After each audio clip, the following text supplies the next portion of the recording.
অনেকের মনে প্রশ্ন, শের কি তাহলে হবে না? আমার কেন জানি মনে হচ্ছে 2 বছরের মধ্যে শের আর আসছে না।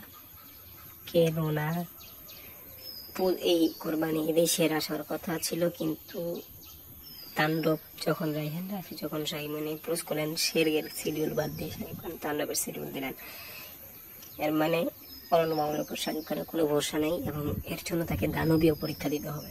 দানবীয় পরীক্ষা মানে দানব দিয়ে তাকে দেখাই দিবে, অন্য নায়ককে দিয়ে, শরীফুল রাজকে দিয়ে। সে যদি ভালো বানাতে পারে তাহলে তাকে শের দেবে।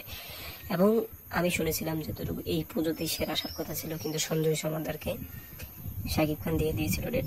প্রথমে দিয়েছিল রিয়েল এনার্জি, তারা সরে যায় এবং ঈদে আসে বড় ছবি নিয়ে। ওটা এখন হবে না, ওটা আলাদা গল্প, ওটা পরবর্তীতে কোনো সময় ইচ্ছারা হবে।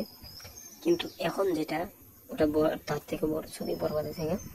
তো এখন যেটা হলো যে রায়হান রাফি তো পারলো না, এখন আবার নাকি সঞ্জয় সমাদারকে দিয়ে দিল। মানে কথা পরিষ্কার, মিস্টার অনন্য মামুন, শের খেতু ডিরেক্টর, দরদ খেতু ডিরেক্টর, নবাবেল খেতু ডিরেক্টর, মেকাম খেতু ডিরেক্টর, অনন্য মামুনের ঘর। শাকিব খানের আপাতত কোনো বিশ্বাস নেই। যতক্ষণ পর্যন্ত সে বিশ্বাস অর্জন না করতে পারবে তাকে ডেট দেবে না। তো থ্যাংক ইউ পুরো ভিডিওটি দেখার জন্য।